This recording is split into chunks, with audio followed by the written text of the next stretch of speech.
ఎర్రకోట మీద ఉన్న మన నేషనల్ ఫ్లాగ్ని చింపి కిందకి దింపి ఖాళిస్తాన్ ఫ్లాగ్ రేస్ చేశారు. పాకిస్తానీలు కాదు మన నంబర్ 1 ఎనిమి. మన దేశంలో ఉన్న హిందుస్థానీలే మన నంబర్ 1 ఎనిమి. పాకిస్తాన్ రెండోది. మన దేశంలో కూర్చొని దేశ వ్యతిరేకంగా పనిచేసేటోళ్ళు ఉమర్ ఖాలిద్, షర్జీల్ ఇమాం లాంటి. ఇప్పుడు మోదీ డిక్టేటర్ అయిపోయారు. మోదీ సుప్రీంకోర్టుని ఇన్ఫ్లుయెన్స్ చేస్తున్నారు. ఎట్లా ఇన్ఫ్లుయెన్స్ చేస్తారండి? మీరు ఇక్కడ ఉండండి, ఇంతమందిని తీసుకురండి, ఇక్కడ తీసుకొచ్చి మొత్తం ఇక్కడ చక్కాజామ్ చేయండి, దీని తర్వాత ఇక్కడి నుంచి ఇక్కడ రాళ్ళు విసరండి, దాన్ని ఇన్స్ట్రక్షన్స్ ఇచ్చారు. వీళ్ళంతా ఇన్నసెంట్ కాదు. ప్యాలెస్టైన్లో జరిగితే దాని ప్రొటెస్ట్ ఢిల్లీ జేఎన్యూలో ఏంటంటే అర్థం కావట్లేదు. గాజాలో జరిగింది. మనకేం సంబంధం అండి? వెనిజువేలన్ ప్రెసిడెంట్ని అరెస్ట్ చేసుకుని తీసుకెళ్తే మేమేం చేయాలి? You can always disagree with the judgement, but you cannot criticise the judge. చాలా మందిని చంపారు, ముస్లింలు, హిందువులు అందరిని చంపారు. అక్కడ కాంగ్రెస్ హయాంలో జరిగింది. బంగ్లాదేశ్ నుంచి వచ్చిన చాలా మంది దాంట్లో ఉన్నారు. బంగ్లాదేశ్ నుంచి వచ్చిన వాళ్ళ మీద అంత కోపం ఎందుకుంది? ఇప్పుడు కూడా ఉంచండి, హిందువులు చంపుతున్నారు అక్కడ. ఇక్కడ ఒక బంగ్లాదేశ్ అని కొట్టంగానే మన వాళ్ళు ఏడుస్తున్నారు. ఫస్ట్ అక్కడ హిందువులు చంపుతున్నారంటే అది నో ప్రాబ్లం. సుక్మాల్ ఆ రోజు 72 మంది సిఆర్పిఎఫ్ జవాన్స్ని నక్సలైట్ చంపినప్పుడు అక్కడ పండుగ చేసుకున్నారు. భారత్ తేరే టుకుడే కరదే ఇన్షాల్లా ఇన్షాల్లా అంటే ఇండియాను ముక్కలు ముక్కలు చేసేస్తాం మేము. ఆలోచించాం, మన దేశంలో కూర్చొని మన దేశం వ్యతిరేకంగా చేస్తున్న ట్రైటర్స్ని ఏం చేయాలి? మేము ఇండిపెండెంట్ సెక్యులర్ అని చెప్తారు. ఈ వర్డ్ అంతా సెక్యులరిజం మీనింగ్ కూడా తెలియని వాళ్ళు వీళ్ళంతా. హాయ్ హలో నమస్తే, వెల్కమ్ టు హిట్ టీవీ. నేను మీ శ్వేత గంగాధర్. ఈ రోజు అయితే చాలా విషయాలు మాట్లాడుకుందాం. ప్రస్తుతం మనతో పాటు ఉన్నారు the most famous senior journalist Suresh Kochattil గారు ఉన్నారు. వారి మాటలు తెలుసుకుందాం. నమస్తే సార్. నమస్కారం. ఎలా ఉన్నారు సార్? బాగున్నాను సార్. చాలా వరకు మనం చూసుకున్నట్లయితే ఏదైతే సత్యమేవ జయతే అని ఒక పెద్ద స్టేట్మెంట్ ని బీజేపీ పార్టీ వాళ్ళు మద్దతు ఇస్తూ సుప్రీంకోర్టుకు మద్దతు ఇస్తూ మాట్లాడడం అయితే జరిగింది. దానికి అసలు అది ఏ విధంగా కరెక్ట్ అంటారు? ఎందుకు చెప్పారంటే సత్యమేవ జయతేకి మొన్న Umar Khalid and Sharjeel Imam bail నిరాకరించారు సుప్రీంకోర్టులో. Right, okay. చాలా రోజులు నడుస్తున్న ఆర్గ్యుమెంట్ ఇది. ఈ బెయిల్ ఎందుకు నిరాకరించారని చెప్పి చాలా క్లియర్గా సుప్రీంకోర్టు చెప్పారు. దీని ముందు కూడా వీళ్ళు చాలాసార్లు బెయిల్ కోసం అప్లై చేశారు. ఇదంతా ఢిల్లీలో జరిగిన ఘర్షణ, ఆ రైట్స్తో 53 మంది చనిపోయిన రైట్స్తో సంబంధం ఉందన్నమాట. దానికి చాలామంది రైట్ ఫ్రమ్ అమెరికాలో ఉన్న మమ్దాని నుంచి అక్కడున్న కొంత కాంగ్రెస్ మెన్ కూడా ఈయనకి మద్దతు తెలిపారు. మొన్న ఒక ఘర్షణ జరిగేటప్పుడు మీరు బాంబులు వేయక్కర్లేదు, మీరు మిసైల్ వేయక్కర్లేదు, మీరు రాళ్ళు విసరక్కర్లేదు, మీ మాటలతోనే ఒక ఘర్షణ జరుగుతుందని చాలా క్లియర్గా సుప్రీంకోర్టు తెలిపారు ఇవాళ. ఎందుకంటే యూఏపీఏ అన్లాఫుల్ ప్రివెన్షన్ యాక్ట్ కింద వీళ్ళని అరెస్ట్ చేశారు. అది చాలా స్ట్రిక్ట్ లా. అది తీసుకొచ్చింది కాంగ్రెస్ హయాంలో పి చిదంబరం. ఆయన హోమ్ మినిస్టర్ ఉన్నప్పుడు తీసుకొచ్చిన చట్టం అది. ఇప్పుడు అదే కాంగ్రెస్ వాళ్ళు దాన్ని క్రిటిసైజ్ చేస్తున్నారు. అది ఇంకో మాట. కన్వెన్షనల్ వెపన్స్ అంటే మనం ఎప్పుడైనా ఒక బ్లాస్ట్ జరిగినప్పుడు, ఢిల్లీలో రెడ్ ఫోర్ట్ బ్లాస్ట్ జరిగినప్పుడు అమోనియం నైట్రేట్ అంతా యూజ్ చేశారు, చాలామంది చనిపోయారు. ఇది అట్లా కాదు. మీ మాటలతోని, మీ వాట్సాప్ మెసేజెస్తోని, అది కాకుండా మీ వీడియోలతోని మీరు ఒక గ్రూప్ని కలెక్ట్ చేసి వాళ్ళతో సంఘర్షణ చూపిస్తున్నాడు. అది is also equal to a criminal offence. ఒక టెర్రరిస్ట్ అఫెన్స్గా ఈక్వల్గా అవుతుంది అనమాట. అది సుప్రీంకోర్టు చాలా క్లియర్గా చెప్పారు. దేశ ఇంటిగ్రిటీ, సావెర్నిటీ చాలా ఇంపార్టెంట్. అది దానికన్నా పైన ఎవరు లేరు. వీళ్ళేమనుకున్నారంటే వాళ్ళ వైపు నుంచి ఒక అడ్వకేట్ కూడా కేసు సుప్రీంకోర్టుకు వచ్చే ముందు వెళ్ళి ఒక స్టేట్మెంట్ ఇచ్చారు మీడియా ముందు. 15 నిమిషాల్లో నేను ఆర్గ్యుమెంట్తో వాళ్ళు బయటికి తీసుకొస్తా అన్నారు. అది అనుకున్నారు వాళ్ళు, అది కాలేదు. ఓకే. ఎందుకంటే ఢిల్లీ పోలీస్ వైపు నుంచి చాలా క్లియర్ ఎవిడెన్స్ ప్రజెంట్ చేశారు. షర్జీల్ ఇమాం కానీ ఉమర్ ఖాలిద్ కానీ వాళ్ళ ఫోన్ నుంచి దొరికిన వీడియోలు, వాళ్ళు ఇచ్చిన స్పీచెస్, వాళ్ళు పంపించిన వాట్సాప్ గ్రూప్ మెసేజెస్, ఇదంతా ఢిల్లీ పోలీస్ కోర్టు ముందు పెట్టారు. అది ముందు సెషన్ కోర్టులో వెళ్ళింది, దాని తర్వాత ఢిల్లీ హైకోర్టుకి వెళ్ళింది, దాని తర్వాత ఇప్పుడు సుప్రీంకోర్టుకి వచ్చింది. 3 ప్లేసెస్లో వీళ్ళకి బెయిల్ ఇవ్వలేదు. వీళ్ళతో పాటు ఇంకా చాలా మంది ఉన్నారు. దాంట్లో 5గురికి ఇప్పుడు చాలా స్ట్రిక్ట్ కండిషన్. ఎందుకు బెయిల్ అసలు వాళ్ళకి ఎందుకు ఇవ్వలేదు, మంజూరు ఎందుకు చేయలేదు? ఎందుకంటే మీరు ఒక టెర్రరిస్ట్ అఫెన్స్లో ఇన్వాల్వ్ అయినప్పుడు మీకు బెయిల్ ఎట్లా ఇస్తారు? యూఏపీఏ చట్టం కింద బెయిల్ ఇవ్వలేరు మీరు. Right, okay sir. That is the rule. ఆ చట్టంలో ఉన్న కండిషన్ మీద మిమ్మల్ని అరెస్ట్ చేశారు. మిమ్మల్ని ఐపీసీలో అరెస్ట్ చేయలేదు. అప్పుడున్న ఐపీసీ, ఇప్పుడున్న బిఎన్ఎస్లో అరెస్ట్ చేయలేదు. మిమ్మల్ని చాలా స్ట్రిక్ట్గా ఉన్న యూఏపీఏ కింద అరెస్ట్ చేశారు. షర్జీల్ ఇమాం కానీ, ఉమర్ ఖాలిద్ కానీ, ఇంకా చాలామంది. ఎందుకంటే ఆ రైట్స్లో చాలామంది పోలీసు వాళ్ళు కూడా చనిపోయారు. 2-3 పోలీసు వాళ్ళు, అది కాకుండా 55 మంది మిగతా వాళ్ళు కూడా చనిపోయారు. దాంట్లో కొంత ముస్లిమ్స్ కూడా ఉండే, దాంట్లో డౌట్ లేదు. ఎందుకంటే పోలీస్ ఫైరింగ్ జరిగింది, చాలా మటు ఘర్షణ జరిగింది, చాలా సివిలియన్స్ కూడా ఇంజర్డ్ అయిపోయారు చాలామంది వీళ్ళు రాళ్ళు విసిరినప్పుడు. వీళ్ళు ఎట్లా చేయించి వీళ్ళేమనుకున్నారంటే ఈ ఫ్రీడమ్ ఆఫ్ ఎక్స్ప్రెషన్ అది ఇది అని చెప్తారు చూడండి. ఎప్పుడైనా ఇప్పుడు నిన్న కూడా జేఎన్యూలో స్లోగన్స్ రేస్ చేశారు వీళ్ళకి బెయిల్ ఇవ్వలేదని చెప్పేసి. మోదీ ఆర్ అమిత్ షా తేరే ఖబర్ ఖోదేంగే అంటే మిమ్మల్ని మీకోసం తొవ్వి పెట్టినాం రెడీగా, మిమ్మల్ని దాంట్లో వేసి దఫనా చేయడానికి అనమాట. అట్లాంటి స్లోగన్స్ కూడా నిన్న రేస్ చేశారు ఢిల్లీ యూనివర్సిటీ. దానికి కేసులు రిజిస్టర్ అయినాయి. బహుశా స్టూడెంట్స్ని రస్టికేట్ కూడా చేస్తారు యూనివర్సిటీ నుంచి. కానీ ఇక్కడ జరిగిన దాంట్లో యూఐపిఏలో ఒక సెక్షన్ ఉంది, సెక్షన్ 15 అని చెప్పి. అది ఆ సెక్షన్ 15 మీద నిన్న ఆర్గ్యుమెంట్ జరిగింది. ఎందుకంటే ఒక టెర్రరిస్ట్ యాక్ట్ ఏంటనేది యూఐపిఏలో చాలా క్లియర్గా పార్లమెంట్లో ఆ రోజు చట్టం తీసుకొచ్చినప్పుడు డిఫైన్ చేశారు. ఓకే, దాంట్లో చాలా ఒక వర్డ్ ఏం యూజ్ చేశారంటే ఇది అన్నీ కాకుండా, అంటే బాంబులు కానీ, ఆర్డిఎక్స్ కానీ, ఆయుధాలు కానీ, AK-47 కానీ, ఫైరింగ్ కానీ, పిస్టల్ కానీ, ఇదంతా చేసిన తర్వాత కూడా అది కాకుండా కూడా మీరు అది ఏం ఉపయోగించకుండా కూడా మీరు by any other means whatever nature, మీ మాటలతోని డిపెండ్ చూడండి, మీ మాటలతోని మీ పంపించిన వాట్సాప్, మనం ఒక్కొక్కసారి గ్రూప్స్లో వస్తున్న వాట్సాప్ మెసేజ్ అక్కడిక్కడ ఫార్వర్డ్ చేస్తూనే ఉంటాం, తెలియకుండా కొన్ని వీడియోలు ఫార్వర్డ్ చేస్తూనే ఉంటాం. అది పెద్ద తప్పు, నేరం అది. ఎందుకంటే మీరు ఫార్వర్డ్ చేస్తున్నప్పుడు you have agreed with the content అని ఉన్నారు ఎప్పుడైనా పోలీసు వాళ్ళు. దానికోసం ఎప్పుడైనా మీకు వచ్చిన వీడియోలు కానీ, మీకు వచ్చిన మెసేజ్లు కానీ అది కాంట్రవర్షియల్గా కనిపిస్తే మీరు దాన్ని ఫార్వర్డ్ చేయకండి. మన ప్రేక్షకులు కూడా చెప్పాల్సిన ఒక మెయిన్ పాయింట్ ఇది. సో ఈ కేసులో చాలా క్లియర్గా సుప్రీంకోర్టు, ఎందుకంటే సుప్రీంకోర్టు అనగానే మనకు తెలుసు దేశంలో అన్నిటికంటే హైయెస్ట్ కోర్ట్ అది. ఈ హైయెస్ట్ కోర్టులోనే justice Aravind Kumar and justice N V Anjaria వీళ్ళు ఇచ్చిన తీర్పులు నిన్న. ఇంకా ఒక సంవత్సరం దాకా వీళ్ళకు బెయిల్ రాదు. సంవత్సరం తర్వాత అప్లై చేయమన్నారు. అప్పుడు దాకా కేసు మళ్ళీ ట్రయల్ కూడా మొదలైపోతుంది. వీళ్ళేమనుకున్నారంటే ఈ ఫ్రీడమ్ ఆఫ్ ఎక్స్ప్రెషన్ అంటారు వీళ్ళు ఎప్పుడు. నాకు మన డెమోక్రసీ, నేను ఏం కావాలంటే మాట్లాడుకోవచ్చు, నేను ఏం కావాలంటే చెప్పేసుకోవచ్చు, నా freedom of expression is not absolute అని మన చట్టంలో కూడా ఉంది, మన కాన్స్టిట్యూషన్లో ఉంది. సుప్రీంకోర్టు కూడా చాలాసార్లు డిఫైన్ చేశారు. ఫ్రీడమ్ ఆఫ్ ఎక్స్ప్రెషన్ అంటే రోడ్డు మీద వెళ్ళి నిలబడి ఏమని చెప్పడం కాదు. It is not that way. దానికి రెస్ట్రిక్షన్స్ ఉంది. మీరు ఒక మనిషి మీదో, ఒక మతం మీదో, ఒక గ్రూప్ మీదో, లేకపోతే మన దేశ వ్యతిరేకంగా ఏమైనా చెప్తే అప్పుడు ఫ్రీడమ్ ఆఫ్ ఎక్స్ప్రెషన్ ఎక్కడికి రాదు. It's not applicable. మీ మీద చర్యలు ఉంటుంది. అది ఈ కేసు చాలా క్లియర్గా తెలిసిపోయింది అనమాట. సో ఇది ఉమర్ ఖాలిద్ అండ్ షర్జీల్ ఇమామ్తో పాటు ఇంకా 5 కూడా ఉన్నారు ఇప్పుడు ఈ బెయిల్ అప్లికేషన్ వచ్చి. వాళ్ళ 5 నేను చెప్పాను చూడండి, బెయిల్ ఇచ్చారు. కానీ చాలా స్ట్రిక్ట్ కండిషన్స్ అని ఇచ్చారు. బహుశా వాళ్ళు బయట కూడా రాకుండా లోపల ఉంటే బాగుంటుంది అనుకుంటారు వాళ్ళు. అంత స్ట్రిక్ట్ కండిషన్స్ ఇచ్చారు. మీడియాని కలవకూడదు, స్టేట్మెంట్ ఇవ్వకూడదు, విట్నెస్ని ఇన్ఫ్లుయెన్స్ చేయకూడదు, ఢిల్లీ విడిచి బయటికి వెళ్ళకూడదు, చాలా కండిషన్స్ ఉన్నాయి అట్లాంటిది. ఈ ఉమర్ ఖాలిద్ అండ్ షర్జీల్ ఇమామ్ చేశారంటే ఫస్ట్ పార్ట్ వాళ్ళు ట్రాఫిక్ని మొత్తం ఢిల్లీలో ప్యారలైజ్ చేయాలని చెప్పారు. అంటే ఒక్క బండి కూడా కదలకూడదు ఢిల్లీలో ఆ రోజు, ఘర్షణ జరిగిన రోజు. ఓకే, అంటే ఢిల్లీ లోపలికి ఒక బండి రాకూడదు, ఢిల్లీ నుంచి బయటికి ఒక బండి వెళ్ళకూడదు. సో సుప్రీంకోర్టు ఏం చెప్పారంటే మిగతా వాళ్ళకి వాళ్ళ రైట్స్ ఉంది కదా, వాళ్ళకు పాలు, కూరగాయలు, మిగతా సౌకర్యాలు, అది కాకుండా వాళ్ళ రెడీ వర్క్ మీద వెళ్ళాలి కదా వాళ్ళు, మీరెట్లా ఆపుతారా దాన్ని? మీకు ఎవరిచ్చారు అధికారం? ఇది మనం ఫార్మర్స్ అజిటేషన్ టైంలో కూడా చూసాం. ఢిల్లీ అవుట్స్కర్ట్స్లో మొత్తం ట్రాఫిక్ బ్లాక్ చేసేసారు, నేషనల్ హైవే బ్లాక్ చేసేసారు. అప్పుడున్న చీఫ్ జస్టిస్, అప్పుడున్న జడ్జెస్ కొంచెం లీనియంట్గా ఉన్నారు. ఓ పాపం పోనీ ఏం అవుతుంది, మీరు వెళ్ళి మాట్లాడండి అని. లాస్ట్లో అది ఏం కాకుండా గవర్నమెంట్ని తీసేసేయాలి వీళ్ళందరినీ అక్కడి నుంచి. అఫ్కోర్స్ చట్టం విత్డ్రా చేసుకున్నారు మోదీ గారు. అది కూడా ఉండొచ్చు ఒక కారణం, వీళ్ళందరూ వెళ్ళిపోయారు దాని తర్వాత. కానీ అప్పుడు మనం చూసాం ఎర్రకోట మీద ఉన్న మన నేషనల్ ఫ్లాగ్ని చింపి కిందకి దింపి ఖాళిస్తాన్ ఫ్లాగ్ రేస్ చేశారు వాళ్ళు. ఇది చేసిన వాళ్ళు.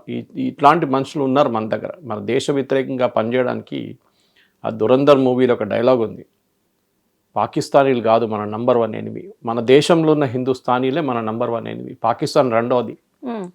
మన దేశంలో కూర్చొని దేశ వ్యతిరేకంగా పనిచేసేటోళ్ళు ఉమర్ ఖాలిద్, షర్జీల్ ఇమామ్ లాంటి వాళ్ళు. కానీ వాళ్ళు ఏమంటారంటే మేము ఇస్లాం ఫాలో చేస్తున్నాము, మేము ముస్లింలు, మా మీద చర్యలు తీసుకుంటున్నారు, అక్కడ హిందువులు చేస్తున్నప్పుడు ఏం చేయట్లేదు అని చెప్పి ఇట్లాంటి ఎక్స్క్యూజెస్ వాళ్ళు యూజ్ చేస్తారు. సార్ ఇక్కడే అసలు పాకిస్తాన్ జెండా ఎగరేయడానికి అక్కడ రీజన్ ఏమై ఉంటుంది సార్ బిహైండ్ దట్? ఓన్లీ అంటే హిందుస్థాన్ వాళ్ళు చేసిన తప్పులేనా, హిందువులు చేసిన తప్పేనా జెండా ఎగరవేయడానికి? న్యూఢిల్లీలో ఏదైతే మన రెడ్ ఫోర్ట్ లో ఉన్న, రెడ్ ఫోర్ట్ లో పాకిస్తాన్ జెండా కాదు, అక్కడ ఖాళిస్తానీ జెండా ఎగరేశారు వాళ్ళు. ఓకే, డిఫరెన్స్ అన్నమాట. ఓకే, అది ఒక్కొక్కసారి మీరు గురుద్వారా పైన కూడా చూస్తారు అదే జెండా. అక్కడ కన్ఫ్యూజన్ ఉంటుంది ఎప్పుడు. మన జెండాని కిందకి దింపి ఖాళిస్తాన్ జెండాని వాళ్ళు ఎగిరేశారు. అది ఇట్ ఈస్ నాట్ యాక్సెప్టబుల్. ఎందుకంటే మన జెండా ఎప్పుడు కింద దింపకూడదు. అది దానికి ఒక ప్రొసీజర్ ఉంది కిందకి దింపడానికి. ఓకే, అది ఎండ్ ఆఫ్ ద డే ఉంటుంది ఒక్కొక్కసారి, అది ఒక పర్టికులర్ టైంలో చేయాల్సి వస్తుంది. కానీ ఇంకొక జెండా మన జెండా కన్నా పైన వెళ్ళకూడదు. అదొక లా ఉంది, చట్టంలో ఉంది, ఫ్లాగ్ కోడ్లో ఉంది మన దగ్గర. ఈ జరిగిన దాంట్లో హైరార్కీ ఆఫ్ కల్పబిలిటీ అంటారు. అంటే ఒకరు మర్డర్ చేపిస్తారు, మర్డర్ చేసిన పోలీసులు పట్టుకుంటారు, సుపారీ ఇచ్చి మర్డర్ 2 లక్షలు 5 లక్షలు 10 లక్షలు ఇచ్చి ఒకరిని మర్డర్ చేపిస్తారు. కోపం ఉంటుంది, ఏదో ఉంటుంది, పాత డిస్ప్యూటు, రియల్ ఎస్టేటు, అది ఇది ఉంటుంది వీళ్ళది. చేసినోడు తప్పు, మర్డర్ చేసినోడు పట్టుకోవాలి డెఫినెట్గా. కానీ చేపించినోడు దానికైనా పెద్ద తప్పు చేస్తున్నాడు. ఎందుకంటే వాడు లేకుండా ఇది మర్డర్ జరగదు. నువ్వు డబ్బులు ఇచ్చి మర్డర్ చేపిస్తాను, your culpability is higher than the murderer himself. ఈ కేసులో కూడా అదే జరిగింది. ఉమర్ ఖాలిద్ అండ్ షర్జీల్ ఇమామ్ వాళ్ళు పిలిపించి వాళ్ళు అక్కడ చేసిన ఆ రోజు జరిగిన హింసకి they are higher at the higher level. వాళ్ళ వైపు నుంచి కింద దాకా వచ్చింది ఇది. మనం చూసాం అక్కడ చాలా మటుకు ఇంటి పైనుంచి రాళ్ళు విసిరాలి పోలీసు వాళ్ళ మీద, అక్కడ ఉన్న ప్రజల మీద. ఆ రాళ్ళు ఎట్లా వెళ్ళిందండి 2nd ఫ్లోర్ దాకా? ఒక రోజులో వెళ్ళదు కదా అది, లేకుంటే గంట సేపట్లో వెళ్ళదు కదా. ముందే ప్లాన్ చేసుకున్నారు, ఇదంతా ప్లాన్డ్ ఉండే కంప్లీట్గా. తో ఈ ఆర్గ్యుమెంట్ ఎప్పుడు నడుస్తున్నప్పుడు వీళ్ళు సెక్షన్ 43D(5) ఉంటుంది యూఏపీఏ కింద, దాన్ని ఒక ఆర్గ్యుమెంట్గా తీసుకొని హైకోర్టు కూడా చెప్పారు, ఇప్పుడు సుప్రీంకోర్టు కూడా చెప్పారు. దాంట్లో చాలా క్లియర్గా ఏం చెప్పారంటే రీజనబుల్ గ్రౌండ్స్ కోర్టుకి ప్రైమా ఫేసి అంటే on the face of it ఈ ఎవిడెన్స్ ఉంది, ఈ ఎవిడెన్స్ చాలా స్ట్రాంగ్ ఉందంటే కోర్టు బెయిల్ నిరాకరించవచ్చు. They can just deny the bail straight. అదే ఇప్పుడు చేశారు, 43D(5) కింద చేశారు. చాలా మటుకు యూఏపీఏలో చాలా స్ట్రిక్ట్ చట్టాలు ఉన్నాయి. మీకు ఇది నార్మల్ కేసులో మిమ్మల్ని ఛార్జ్ చేస్తే, నేను చెప్పాను చూడండి, బిఎన్ఎస్లో లేకుంటే పాత ఐపీసీలో ఛార్జ్ చేస్తే మీకు ఈజీగా బెయిల్ వచ్చేస్తుంది.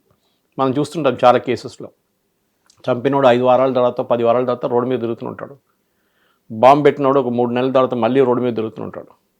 ఎందుకంటే అంత స్ట్రిక్ట్ లాస్ లేకుండా. కానీ యూఏపీఏ చాలా స్ట్రిక్ట్ చట్టం. దీనికన్నా ముందు పోటా అని ఒకటి ఉండే, ప్రివెన్షన్ ఆఫ్ టెర్రరిజం యాక్ట్ అని చెప్పి, అది చాలా స్ట్రిక్ట్ ఉండే ఇంకా. కానీ అది కాంగ్రెస్ హయాంలో విత్డ్రా చేసుకున్నారు. ఎందుకు చేశారో తెలియదు.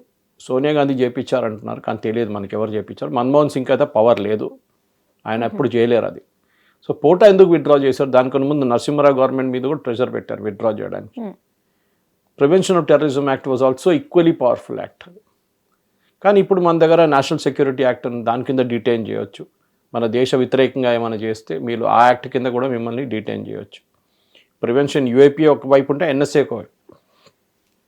ఎనీవే, కాన్స్టిట్యూషన్లో చాలా క్లియర్గా ఏం చెప్పారంటే లిబర్టీ ఐసోలేషన్లో చూడకూడదు. అంటే మిమ్మల్ని ఫ్రీగా ఇవ్వడం మేము ఐసోలేషన్లో చూడలేమని చెప్పి సుప్రీంకోర్టు చాలా క్లియర్ తీర్పు ఇచ్చారు నిన్న. సో దాని వ్యతిరేకంగా ఇప్పుడు కమ్యూనిస్ట్ వాళ్ళు, ప్రశాంత్ భూషణ్ లాంటి వాళ్ళు, కాంగ్రెస్ వాళ్ళు వ్యతిరేకిస్తున్నారు.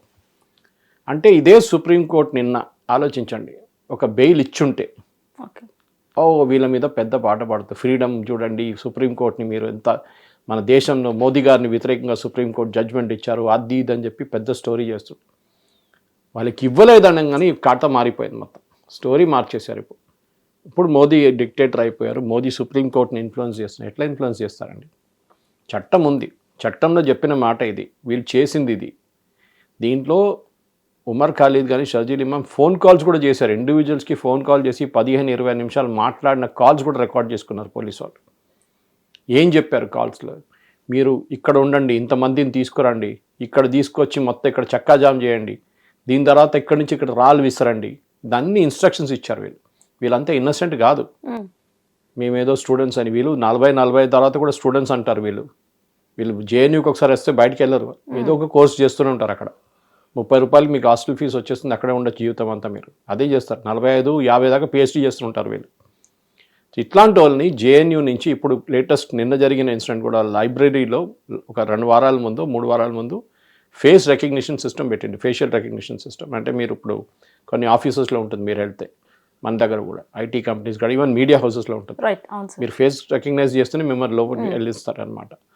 అది పెడితే వీళ్ళు దాన్ని తీసి మొత్తం ధ్వంసం చేశారు. అక్కడ ఉన్న కొంతమంది స్టూడెంట్స్ కాదు, వాళ్ళు బయట వాళ్ళు, స్టూడెంట్స్ రూపంలో వస్తారు అక్కడ కమ్యూనిస్ట్ వాళ్ళు చేశారు. ఎందుకంటే అది మీ ఫేస్ రికగ్నైజ్ చేసింది అనుకోండి, మిమ్మల్ని అలో చేయకపోతే అది రీటైన్ చేస్తుంది ఆ డేటాని, ఆ కెమెరా, వీడెవడో అని చెప్పేసి. అది పోలీసు వాళ్ళకి రేపు యాక్సెస్ చేసుకోవచ్చు వాళ్ళు. సో ఎవరెవరు క్యాంపస్ లోపల తిరుగుతున్నారు, those are not a part of the campus అని పోలీసు వాళ్ళకి చాలా క్లియర్గా తెలిసిపోతుంది. ఎందుకంటే వీళ్ళు లైబ్రరీ యూజ్ చేసే దా పని కోసమే, అక్కడ మీటింగ్లు పెట్టుకోవడానికి, అక్కడ కూర్చొని చాయ్ తాగి అక్కడ కూర్చొని స్ట్రాటజీ డిసైడ్ చేయడానికి యూజ్ చేస్తారు జేఎన్యూ లైబ్రరీ. ఓకే. మన దగ్గర ముందు హెచ్సియు కూడా ఉండే అట్లనే, హైదరాబాద్ సెంట్రల్ యూనివర్సిటీ కూడా ఒక పెద్ద అడ్డా ఉండే కమ్యూనిస్ట్ జిహాదీ వాళ్ళది. ఇప్పుడు లాస్ట్ ఇయర్ ఏబీవీపీ వాళ్ళు ఎలక్షన్ గెలిచిన తర్వాత వీళ్ళందరినీ అక్కడి నుంచి ఖాళీ చేసేసారు. ఇప్పుడు same with EFLU, English and foreign language కూడా, అది కూడా ఒక అడ్డా ఉండే ఒక టైంలో. ఇప్పుడు అక్కడ కూడా దీనికన్నా ముందు ఒక వీసీ ఉండే సునైనా సింగ్, ఆమె వచ్చి మొత్తం క్లీనప్ చేసింది అక్కడ కూడా. అది కాకుండా జేఎన్యూ ఉంది, జాదవ్పూర్ యూనివర్సిటీ ఉంది, చాలా ఇంకా ఇట్లాంటి యాంటీ నేషనల్ యాక్టివిటీస్ చేసే చాలా యూనివర్సిటీ ఉంది. కానీ నిన్న జరిగిన ఇన్సిడెంట్ తర్వాత ఈ బెయిల్ పక్కన పెట్టండి, నిన్న జేఎన్యూలో జరిగిన మోదీ తేరే కవర్ ఖుదేంగే, అమిత్ షా తేరే కవర్ ఖుదేంగే చెప్పిన మాటకి నిన్న జేఎన్యూ వీసీ కంప్లైంట్ ఫైల్ చేశారు, వాళ్ళని అరెస్ట్ చేస్తారు. అది కాకుండా వాళ్ళని కాలేజ్ నుంచి పర్మనెంట్గా జేఎన్యూ నుంచి రస్టికేట్ చేస్తారు, అంటే వాళ్ళని కంప్లీట్లీ బ్యాన్ చేసి పడేస్తారు యూనివర్సిటీ నుంచి, మీ అడ్మిషన్ తీసుకోలేరు. ఇంకా మన దగ్గర ఉన్న ప్రేక్షకులు స్పెషల్లీ ఎల్డర్స్, మీ పిల్లలు చదువుకోవడానికి వెళ్తున్నప్పుడు ఒక మాట గుర్తుపెట్టుకోవాలి, వాళ్ళు చదువుకోవడానికి వెళ్తున్నారు, ఇట్లాంటి పనికి కాదు. ఇట్లాంటి పనికి వెళ్తే వాళ్ళ జీవితం నాశనం అయిపోతుంది.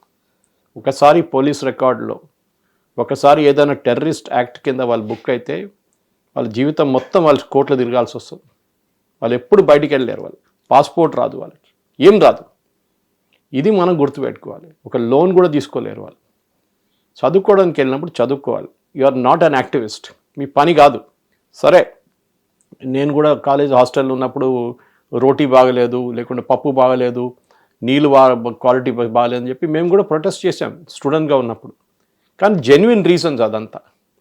ఇదేంటండి, ఎక్కడో జరిగిన ఏదో ఇన్సిడెంట్ ప్యాలెస్టైన్లో జరిగితే దాని ప్రొటెస్ట్ ఢిల్లీ జేఎన్యూలో ఏంటంటే అర్థం కావట్లేదు. గాజాలో జరిగింది, మనకేం సంబంధం అండి? వెనిజువేలన్ ప్రెసిడెంట్ని అరెస్ట్ చేసుకుని తీసుకెళ్తే మేమేం చేయాలి? మా దగ్గర ఎందుకు ప్రొటెస్ట్ చేస్తున్నారు?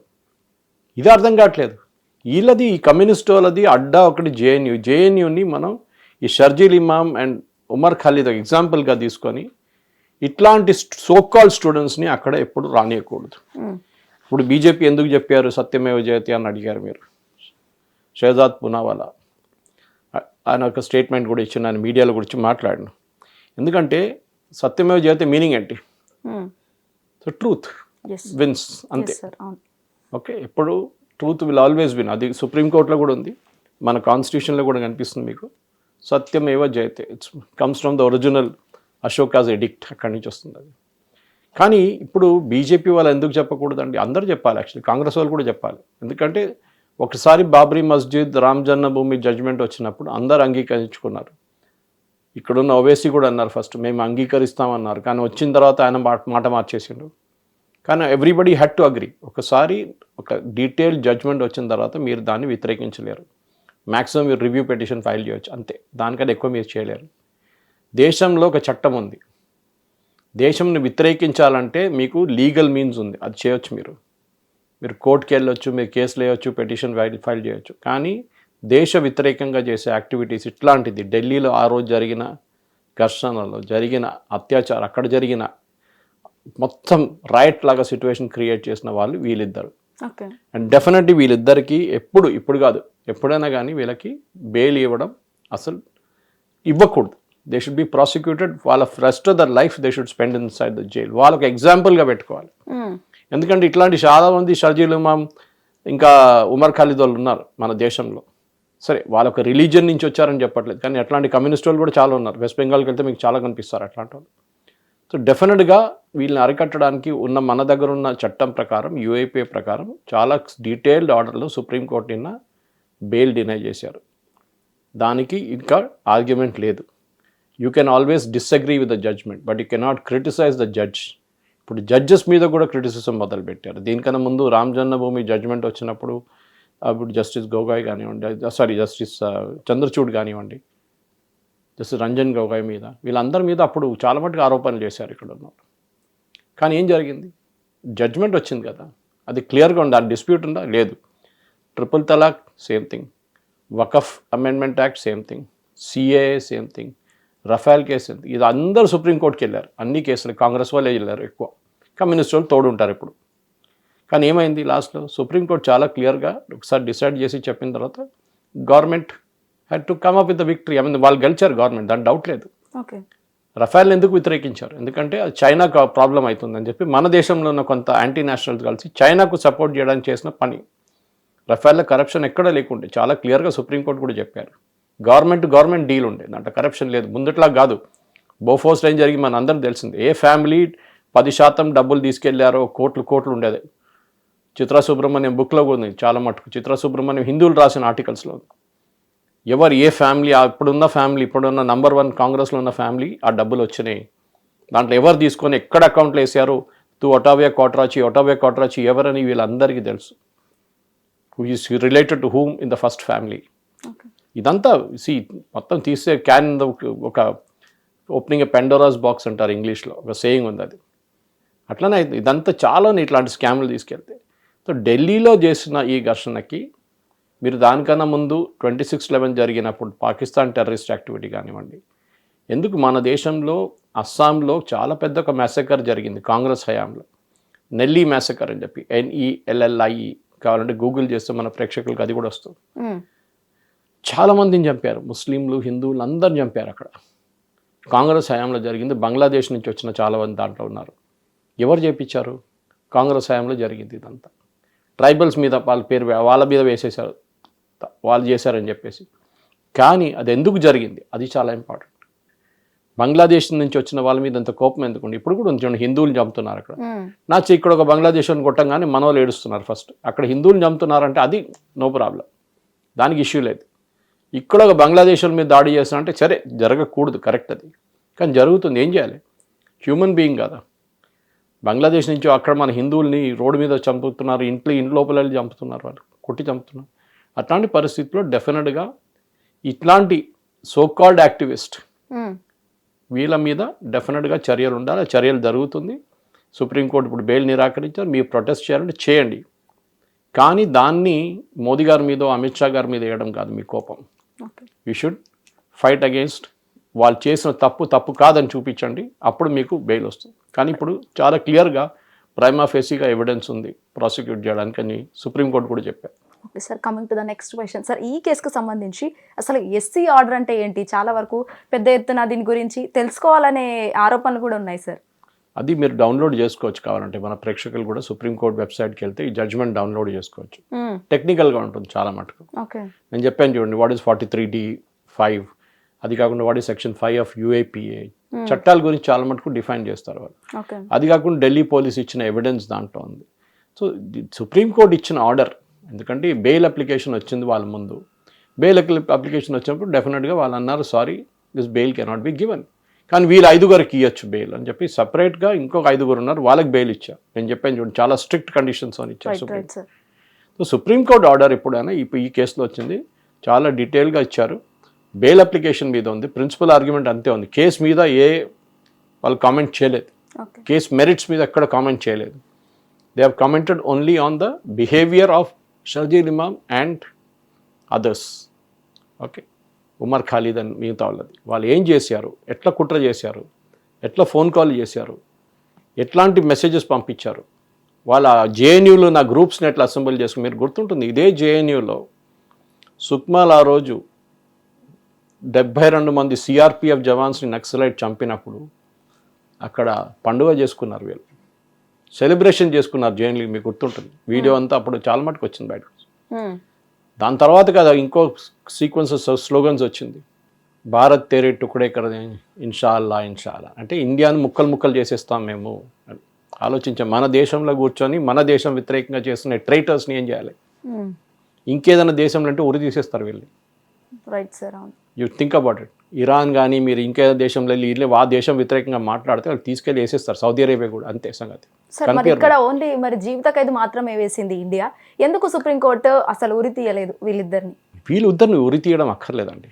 This is not a case of murder, okay, this is a case of provocating murder. So ఇక్కడ ఆ సెక్షన్స్ రావు ఇప్పుడు, ఆ స్టేట్కి రాలేదు ఇంకా.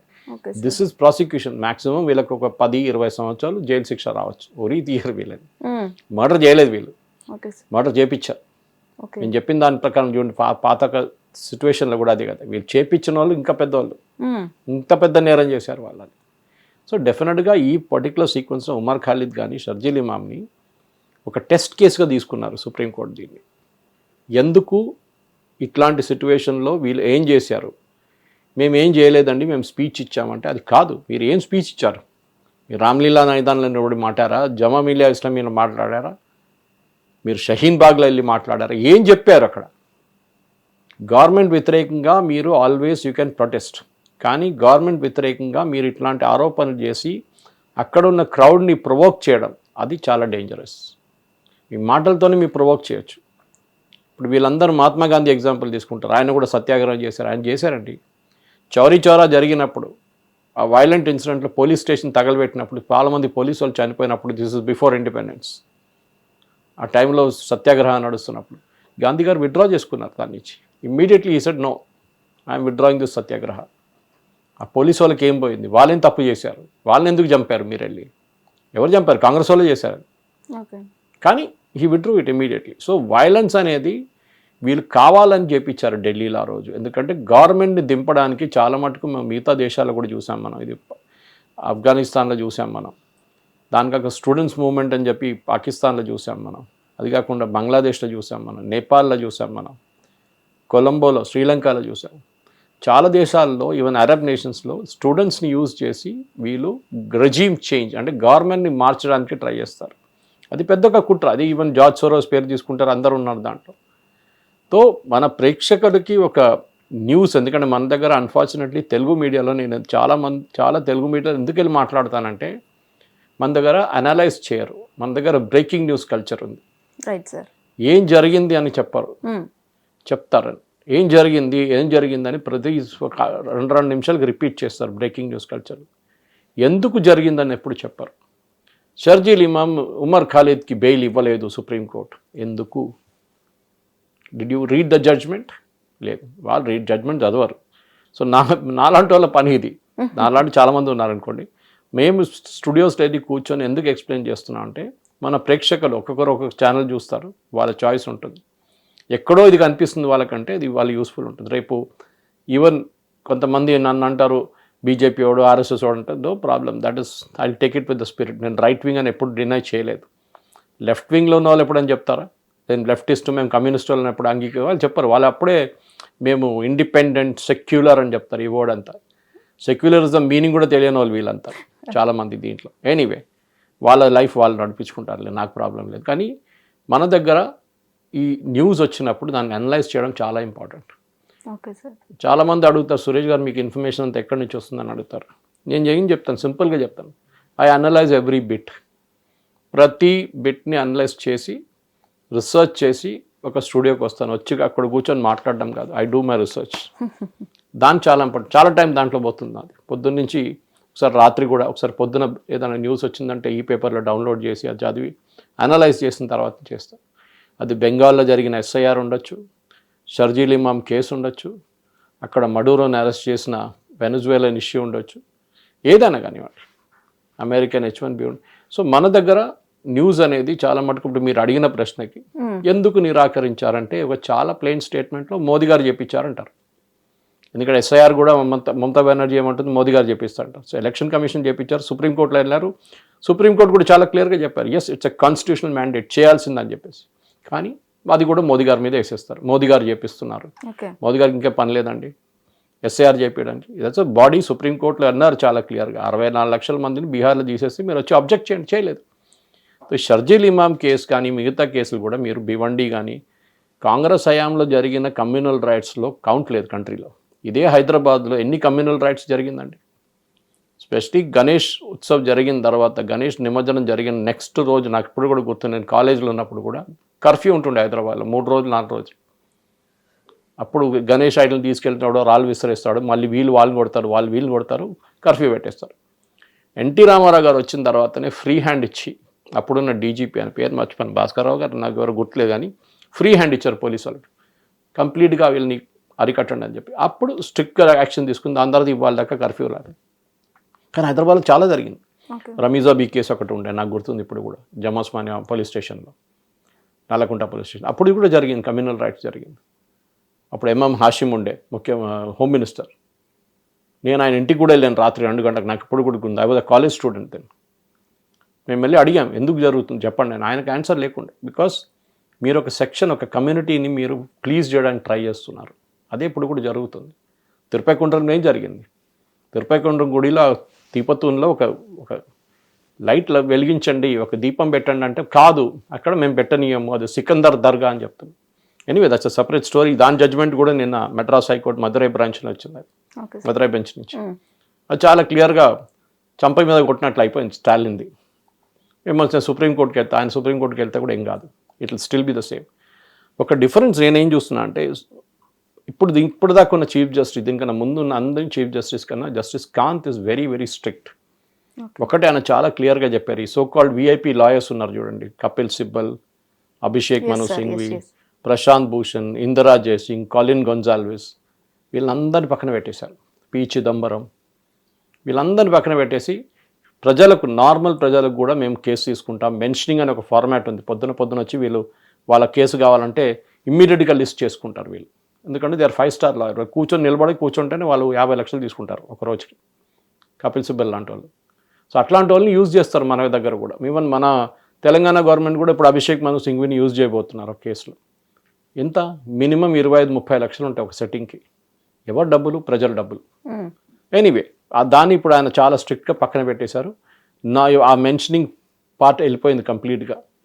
ఇప్పుడు సుప్రీంకోర్టు నుంచి వస్తున్న జడ్జ్మెంట్స్ మనం చూస్తే లాస్ట్ ఒక జస్టిస్ కాంత్ చీఫ్ జస్టిస్ అయిన తర్వాత చాలా స్ట్రిక్ట్ అనే జడ్జ్మెంట్స్ వస్తుంది. ఏదో సెక్యులర్ జడ్జ్మెంట్ రావట్లేదు ఇప్పుడు. అది చాలామందికి కోపం. ప్రశాంత్ భూషణ్ లాంటి వాళ్ళకి మీరు చూస్తున్నారు, కంటిన్యూస్ యోగేంద్ర యాదవ్ లాంటి వాళ్ళకి. అది కాకుండా మిగతా కపిల్ సిబ్బల్ వాళ్ళు మాట్లాడరు, ఎందుకంటే వాళ్ళు మళ్ళీ అదే జడ్జి ముందే వెళ్ళాల్సి వస్తుందని వాళ్ళు మాట్లాడరు. ప్రశాంత్ భూషణ్ తీసి ఎప్పుడో బయటపడేశారు, కరేపాకు పడేస్తున్నట్లు వాళ్ళు సుప్రీంకోర్టు బీహార్ ఎస్ఐఆర్ కేసులో. సో ఈ షర్జీల్ ఇమామ్ అండ్ ఈ ఉమర్ ఖాలిద్ చేసిన పనులకి వాళ్ళకి డెఫినెట్ శిక్ష పడాల్సిందే. అది 10 సంవత్సరాలు ఉంటుందో 20 సంవత్సరాలు ఉంటుందో మనం చూడాల్సింది. That's all. Okay sir, thank you so much sir. చాలా మంచి ఇన్ఫర్మేషన్ అయితే ఇక్కడ షేర్ చేసుకున్నారు. So next question, hit TV app, ఇందులో short news, live news, entertainment shows, movies, digital magazines తో పాటు మీ జిల్లా వార్తలను కూడా ఫ్రీగా చూడొచ్చు.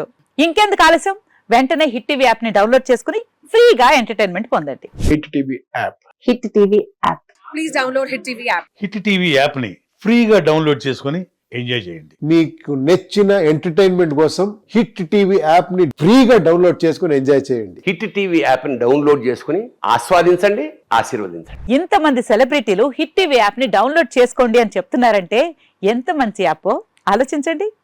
అమెరికా అమెరికా అమెరికా అమెరికాలో చదవాలనుకునే వాళ్ళకి విశ్వసనీయమైన పేరు మన శౌర్య కన్సల్టెన్సీ. UK లో 1 year masters. UK లో 1 year masters. 2 years work permit up to 5 years visa. Contact Saurya Consultancy. Contact 89851 89851.